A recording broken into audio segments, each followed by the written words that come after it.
Hello Python developers! Welcome back to the Python Dev channel.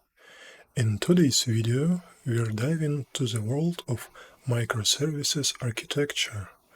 We'll be building a simple yet powerful application using Python, Docker, and web frameworks. By the end of this tutorial, we'll have a fully functional and interactive web app where users can try their luck on a dynamic slot machine. This project involves setting up an Oracle database, incorporating RabbitMQ for messaging, creating web applications with Tornado, and managing it all with Docker. Let's get started. First of all, we need to fetch the Docker installation script from the official Docker website, then execute it to install Docker. The sudo command is used to run the script with elevated privileges, as installing Docker usually requires administrative rights. The script contains command to set up the Docker software on the system. Finally, after Docker has been installed, run a basic test container to confirm that Docker is installed and working as expected. Now, let's initiate the Docker image pooling process. In summary, these three commands are fetching Docker images from different sources. The first one is an Oracle Database Express Edition image from Oracle Container Registry. The second is a RabbitMQ image with management tools from Docker Hub. And the third one is a Python image also from Docker Hub. These images serve as a foundation for running containers with specific software configurations. The Docker pull command is a fundamental step in the containerization process, bringing the required images onto the local system for subsequent container deployment. Python script orchestrates an asynchronous web server using the Tornado framework. It interacts with RabbitMQ for message queuing, sending and receiving messages to create new users, and initiating slot machine spins. The implementation includes handling routes for favicon requests, rendering HTML pages, and executing asynchronous operations. The first block imports the necessary modules for the application, including Tornado for the web framework, async.io for asynchronous operations, JSON for handling JSON data, and pika for interacting with RabbitMQ. The send-to-Rabbit function sends a message to a specified RabbitMQ queue. It establishes a connection to the RabbitMQ server, creates a channel, declares the specified queue, publishes the message to the queue, and then closes the connection. The getOneMessage function retrieves a single message from a specified RabbitMQ queue.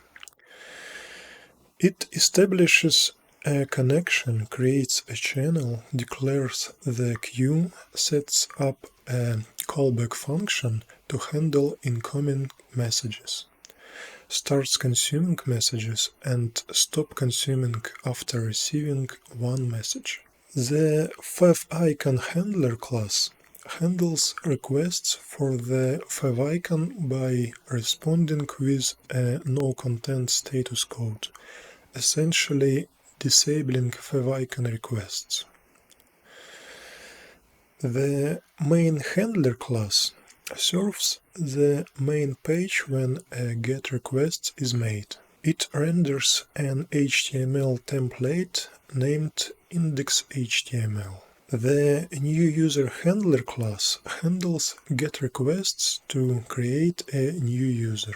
It sends a message to the RabbitMQ queue, a new user, to trigger user creation, then waits for and retrieves the new user's data from the new user's data queue. The spin handler class handles GET requests to perform a spin for a specified user. It sends a message to the RabbitMQ spin with the user's ID, then waits for and retrieves the spin result from the user's data queue. The long-handler class serves as an example of asynchronous I/O. It simulates a long request by sleeping for 10 seconds and then responding with a JSON object indicating the duration of the requests. The makeup function creates a Tornado web application instance defining various URL patterns and their corresponding request handlers. Finally, the main block of code checks if the script is being run as the main program. If so, it creates the Tornado application, sets it to listen on port 8888, and starts the Tornado I/O loop to handle incoming requests. This code essentially launches the web server and makes the application ready to respond to HTTP requests. Let's break down the structure of this HTML document and provide a clear explanation for each component. Document type declaration declares the type and version of the HTML document. Language specification specifies that the content is in English. Head section contains meta information about the document such as character encoding, viewport settings, linked style sheets, and the document title. Character encoding sets the character encoding to UTF-8. Viewport settings defines viewport properties for responsive design on various devices. Style sheet link links to an external style sheet CSS for styling. Document title sets the title of the HTML document. External script link links an external JavaScript library Confetti Browser min.js for creating confetti effects. Body section contains the actual content of the HTML document. Logo container represents a container for a logo with the ID logo. Slot machine container represents the container for the slot machine app. Reel containers represent the individual reels of the slot machine. This pattern repeats for each reel. Credit display represents a container for displaying the user's credits. Spin button represents a button with the ID spin button that users can click to spin the slot machine. Script link links an external JavaScript file script.js containing the logic for the slot machine functionality. In summary, this HTML code establishes the structure for a web-based slot machine application, including elements for reels, credit display, and a spin button. External styles and scripts are linked to enhance the visual and interactive aspects of the application.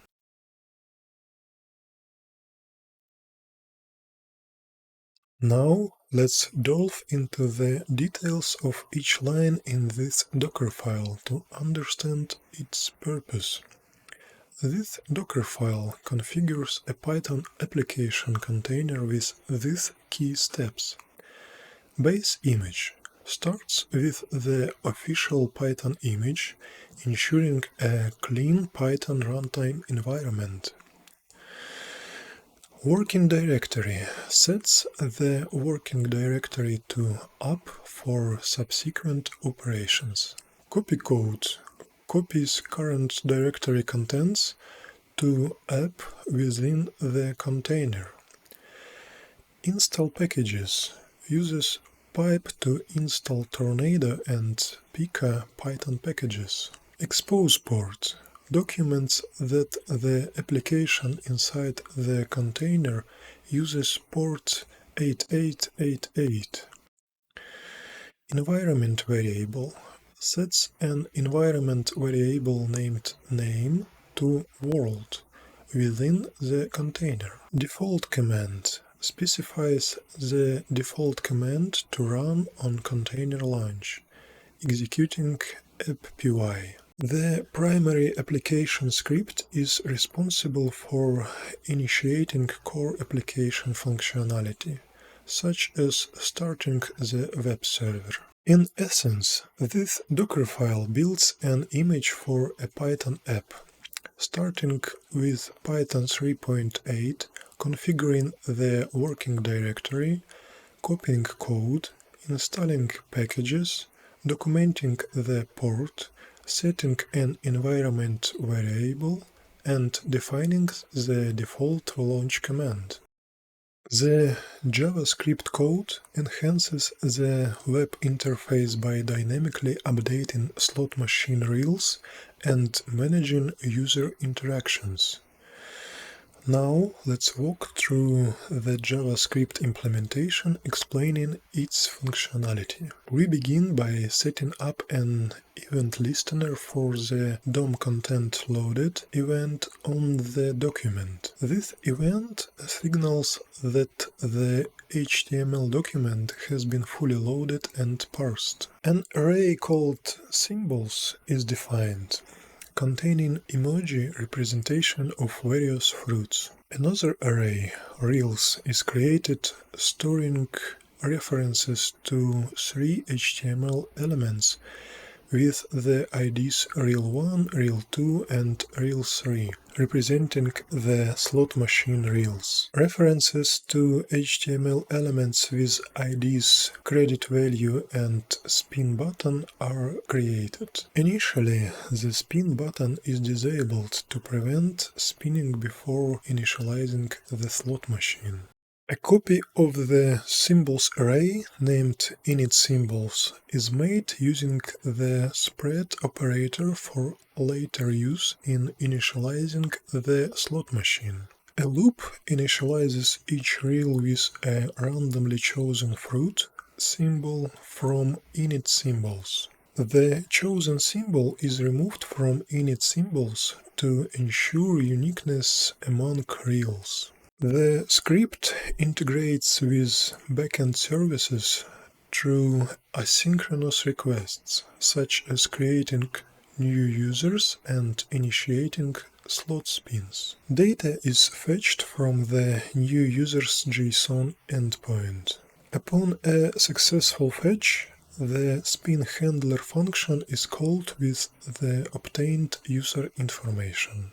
Any fetch errors are logged to the console. The spin handler function processes the user information, updating the displayed credit value and enabling the spin button if the user has credits. Additionally, it logs the user information to the console. Also, a click event listener is added to the spin button, triggering the spin2win function. The spin2win function fetches data from the spin user ID JSON endpoint, calls the spinReels function with the obtained user information, and logs errors to the console if the fetch fails. The spinReels function is responsible for animating the spinning of the reels. It uses setInterval to change the symbols on the reels at a regular interval, creating a spinning effect. Once the specified number of spins is completed, the interval is cleared, and additional logic is executed based on the user information, such as handling wins and displaying confetti for a win. Now let's go over the key styling point in the CSS.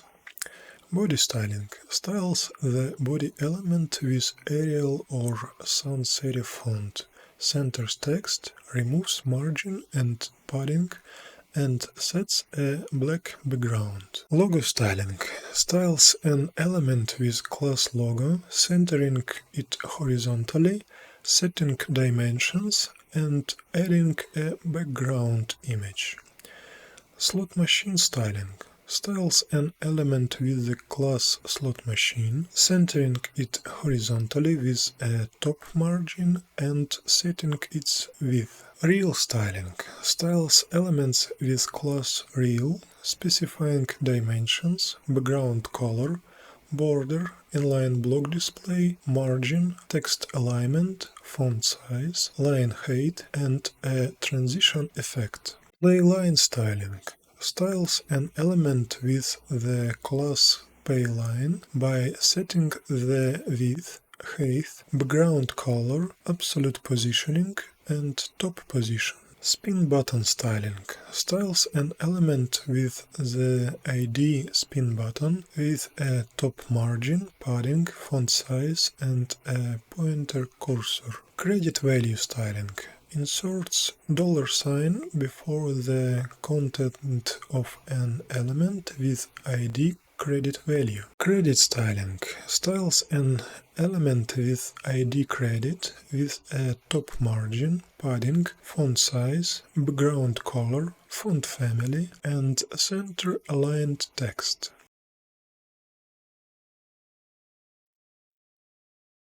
Now let's create a Python script that initializes an Oracle database, creates a users table with associated sequence and trigger, and establishes a connection to RabbitMQ for message processing. The initial section of the script entails importing the requisite libraries for working with RabbitMQ, Oracle database, and JSON. Next, a connection to the Oracle database is established using the provided credentials, user, password, and DSN. A cursor object is then initialized, which serves to interact with the Oracle database and execute SQL statements. Subsequently, an SQL statement is formulated for creating a table named users with columns for user ID, credit, and spins. The create table statement is constructed using an f-string. Following this, an attempt is made to execute the SQL statement and create the users table. If the table already exists, the script catches the specific Oracle error code 955 and prints a corresponding message. Other database errors are also captured and printed. General exceptions are handled as well. Another attempt is made to execute SQL statements, this time for creating a sequence usersSeq and a trigger userstrigger. These are utilized to auto-increment the user ID column for new rows in the users table. A connection to the RabbitMQ server is then established using the pika library. A function named sendToRabbit is defined to send a message to a RabbitMQ queue. This function declares the specified queue if it doesn't exist and publishes the message to the queue. Additionally, a function named callback is defined as a callback function for RabbitMQ. It is executed when a message is received on the specified queue. If the message is create, A new row is inserted into the user's table with initial credit and spins. The last inserted row is fetched, and the user data is sent to another RabbitMQ queue named new user data. The script then sets up a RabbitMQ consumer on the new user queue. It declares the queue if it doesn't exist and specifies the callback function to handle incoming messages. The consumer starts consuming messages, and a message is printed indicating that the program is waiting for messages. The script continuously waits for messages, and when a create message is received, it inserts a new user into the database and sends the user's data to another RabbitMQ queue. Finally, the cursor and the Oracle database connection are closed once the RabbitMQ consumer loop is terminated to release resources and properly close the connections. Let's create a Python script responsible for the spin logic in our slot machine app with detailed explanation for each part. We start by importing the necessary libraries for our application. Pika for working with RabbitMQ, oracledb for interacting with the Oracle database, JSON for handling JSON data, random for generating random numbers. Next, we establish a connection to the Oracle database using the provided credentials, username, password, and DSN, creating a cursor object for interacting with the database. We then create a connection to the RabbitMQ server using the pika library. A channel chain_consume is established for consuming messages from a RabbitMQ queue. The generate statement function generates a random number between 0 and 1 and checks if it is less than the specified win probability. This function is used to determine if a spin is win or not. The win function checks if the current number of spins is in the list of winning spins. Depending on the result, it defines a win probability and generates a statement using the generate statement function.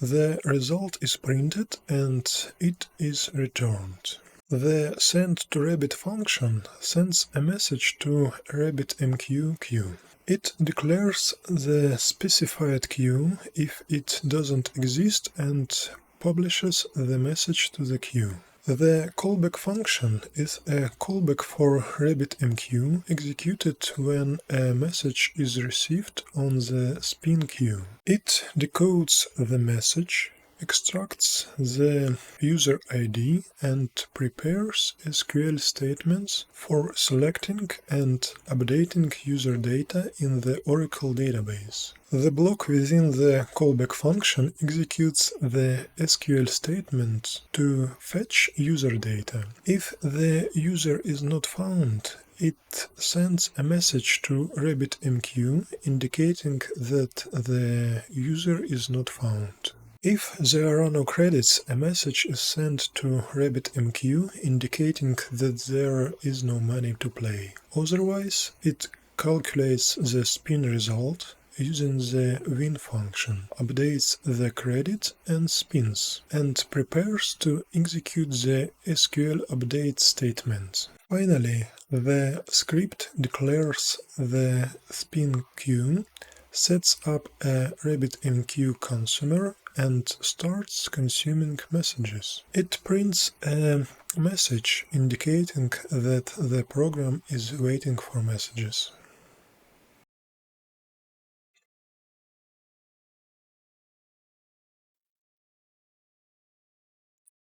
In crafting the dockerfile for the slot machine app, we strategically define each step to ensure seamless containerization. First, we select the official Python image as our container's foundation.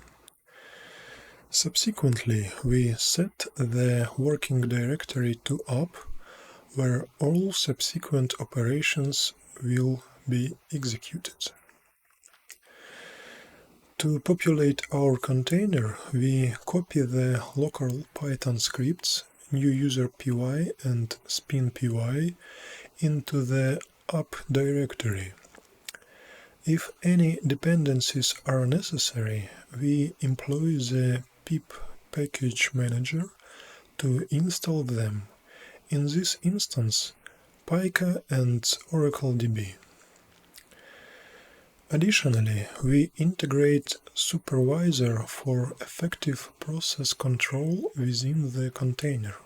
After updating the package index and installing supervisor, we copy the supervisor.d config file into the designated directory, configuring how supervisors should manage processes. To initiate container execution, the default command launches supervisor. In essence, this dockerfile orchestrates a container environment centered around Python, housing and managing the specified scripts through a supervisor.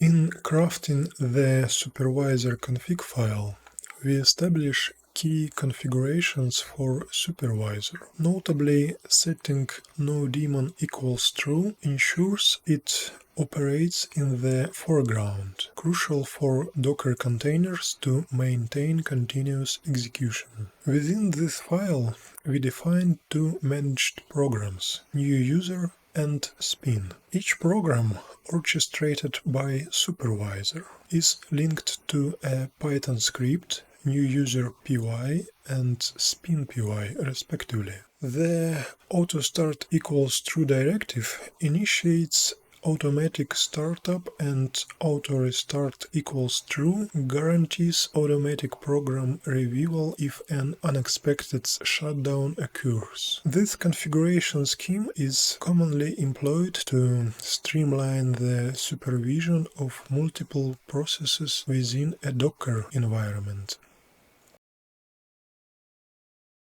Now let's execute the necessary steps for creating Docker images and deploying containers. First, the process begins by building a Docker image using the specified commands. This initiates the creation of an image encapsulating dependencies and configurations for applications such as a Tornado web application or a slot machine application. These Docker images provide reproducibility and portability, ensuring consistent execution across diverse environments. Elevated privileges are granted using sudo to facilitate Docker operations, which often require administrative permissions. Subsequently, Docker networks are established to enable communication between containers. Custom networks like MyNetwork facilitate seamless connectivity, allowing containers to interact using designated names within the network. Following the image creation, specific containers are initiated, such as an Oracle database container and a RabbitMQ container. These containers are configured with essential parameters, including network connections, port mappings, and environment variables. Finally, a summary command is executed to display the status and information of running Docker containers in a formatted table. This comprehensive Docker orchestration ensures the deployment of interconnected containers, fostering efficient communication and functionality within the designated network. And there you have it, a microservices-based slot machine web app built with Python and Docker. We've covered Docker orchestration, Tornado web development, and effective communication between microservices. If you enjoyed this project, Don't forget to like, subscribe, and hit the notification bell for more exciting Python development content. Until next time, happy coding!